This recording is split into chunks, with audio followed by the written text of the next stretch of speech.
Sarah Mitchell was just a typical small-town girl living in the quiet city of Richmond, Virginia.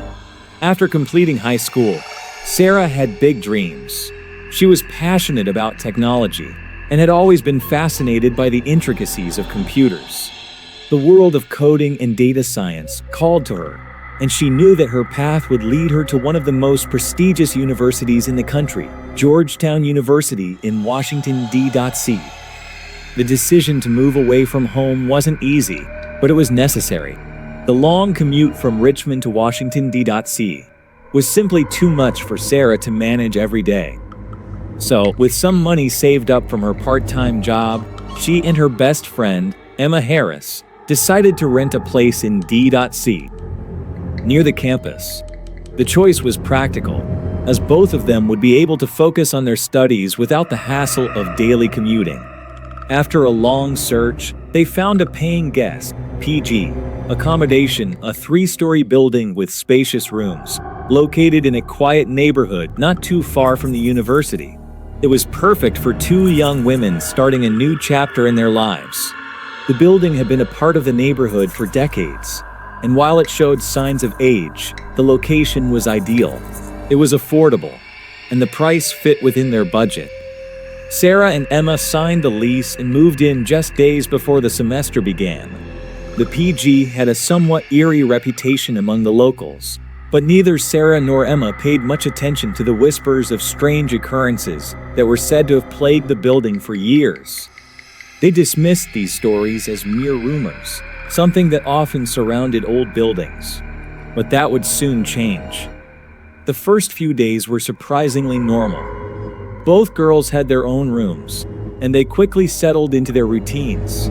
Sarah was the more introverted of the two, spending most of her time reading or coding for her upcoming projects, while Emma was more outgoing, always seeking to make new friends and socialize with other residents in the PG. At first, the building seemed like a quiet, mundane place to live. The other residents kept to themselves, and the noise levels were low. Sarah and Emma often stayed up late studying, and their interaction with the other tenants was minimal. Yet, as they started getting comfortable in their new environment, they began to notice subtle things that didn't sit right with them. Around midnight every night, Sarah would hear faint sounds, footsteps above them, pacing back and forth on the rooftop. It wasn't particularly loud, but it was persistent. At first, she assumed it was the wind or the building settling. Emma, too, heard the sounds, but she brushed it off, assuming it was nothing more than the occasional odd noise in an old house. However, after a few days, the noises became more pronounced.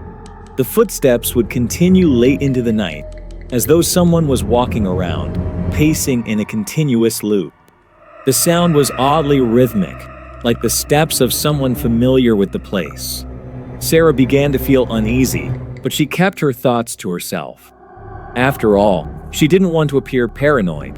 One night, after hearing the sound again, Emma suggested, "Let's go upstairs and see what's going on. Maybe there's a party or something." Sarah wasn't sure, but curiosity got the better of her. They grabbed their jackets and made their way to the roof, determined to see what was causing the strange noises. But when they reached the top, the roof was completely empty. There were no people, no party, no signs of activity. The only thing that stood out was an eerie silence, broken only by the distant hum of the city below. "Maybe it's just the wind," Sarah said, trying to rationalize what they were hearing. "Maybe," Emma replied, though she didn't sound entirely convinced. Things went on like this for a few days, but the eerie feeling only grew stronger. Every night, the sounds from the rooftop continued: footsteps, whispers, and the creaking of doors.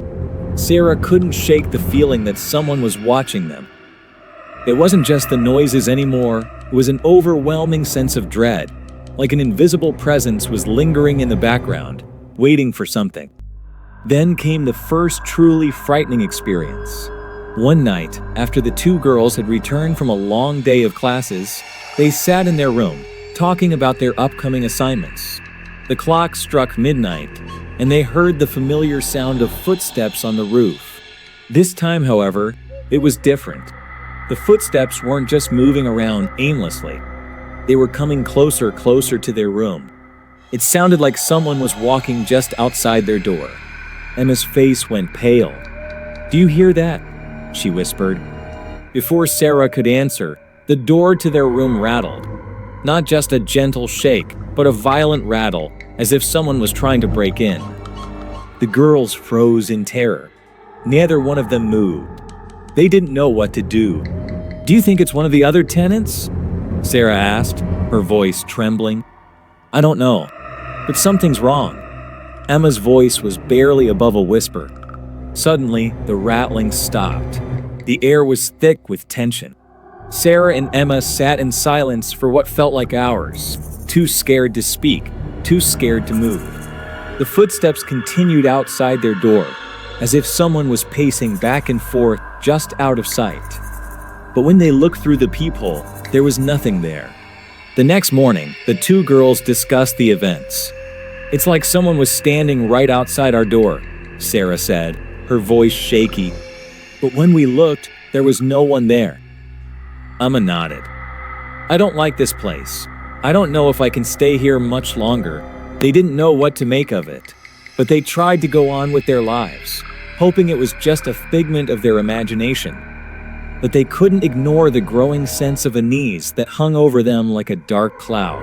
Things escalated quickly from there. The strange noises grew louder, more persistent. Every night, the footsteps would come, and sometimes they would hear the sound of scraping, like something heavy being dragged across the floor above them. Sarah and Emma decided they couldn't ignore it any longer. They had to figure out what was going on. One evening, after hearing the familiar sounds again, Emma suggested they go to the roof once more to investigate. This time, they were determined to find out what was causing the disturbances.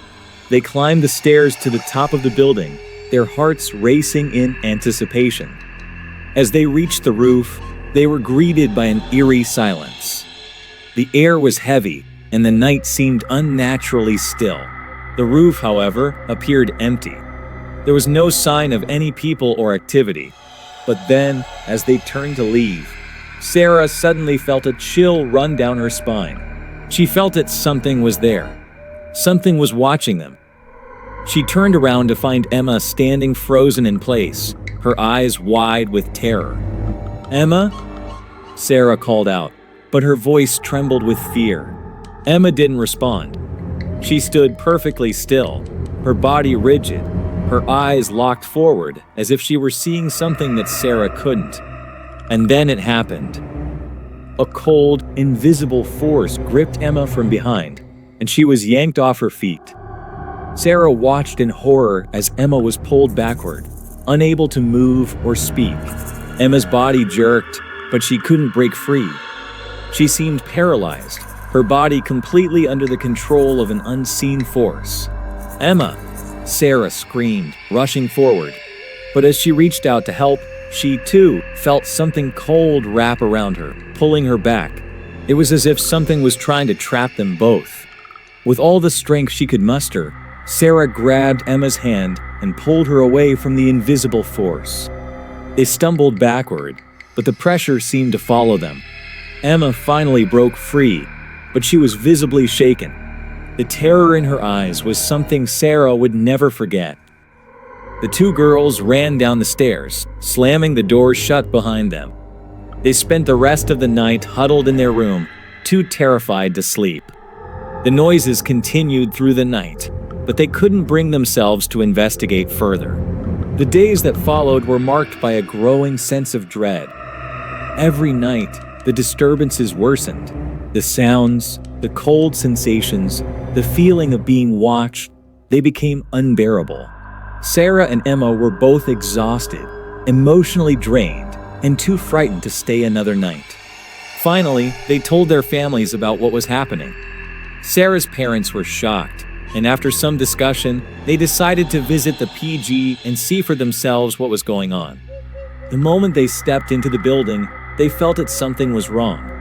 The air felt thick, oppressive. The oppressive silence of the building seemed to hum with a malevolent energy.